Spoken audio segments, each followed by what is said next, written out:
Hello friends, welcome to the Jugnu IAS Academy. Today we are going to know about our fundamental rights. I think every citizen should know about their fundamental rights so that वो उसका आसानी से फ़ायदा उठा सके और अपने हक को वो हासिल कर सके। तो चलिए देखते हैं fundamental rights with their articles. First fundamental right है राइट टू इक्वालिटी, जिसका आर्टिकल 14 से लेकर 18 तक आता है।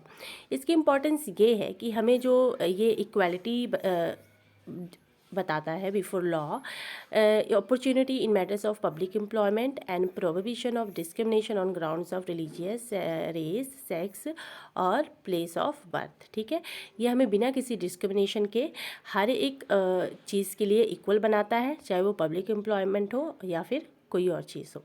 दूसरा है राइट टू फ्रीडम, हमें हर एक चीज़ की आज़ादी है।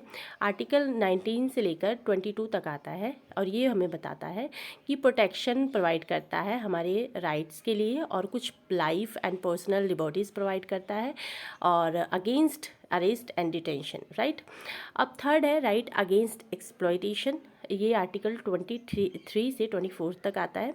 ये हमें ह्यूमन ट्रैफिकिंग, फोर्स लेबर और चाइल्ड लेबर या फिर किसी फैक्ट्रीज़ में चाइल्ड लेबर हो रही हो, इन सब चीज़ों के लिए ये हमें मना करता है। Right to freedom of religion, article 25 से लेकर 28 तक आता है। Freedom of conscience rights of practice, propagate and one's religions belief and from religious instructions, ये हमें हमारी पसंद का रिलीजन चूज़ करने की फ्रीडम देता है और प्रैक्टिस करने की भी आज़ादी देता है।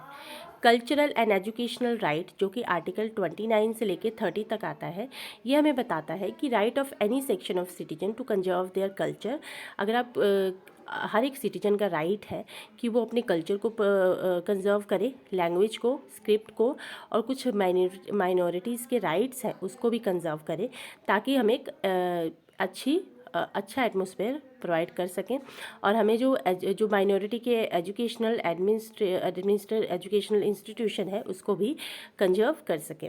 Right to constitutional remedy, after all this fundamental rights हमारे पास एक और राइट है कॉन्स्टिट्यूशनल रेमेडीज़। ठीक है, right to move to the supreme court, हमें इसमें राइट मिलता है अंडर आर्टिकल 32 कि हम सुप्रीम कोर्ट में मूव कर सकते हैं, हाई कोर्ट में अंडर आर्टिकल 226 इन केस अगर आपके इन सब फंडामेंटल राइट्स का वायलेशन होता है तो आप direct supreme court under article 32 और हाई कोर्ट अंडर आर्टिकल 226 के तहत सुप्रीम कोर्ट या फिर हाई कोर्ट में आप जा सकते हैं अगर आपकी फंडामेंटल राइट का हनन होता है। आई होप कि आपको समझ में आया होगा। Thanks for watching, thank you so much.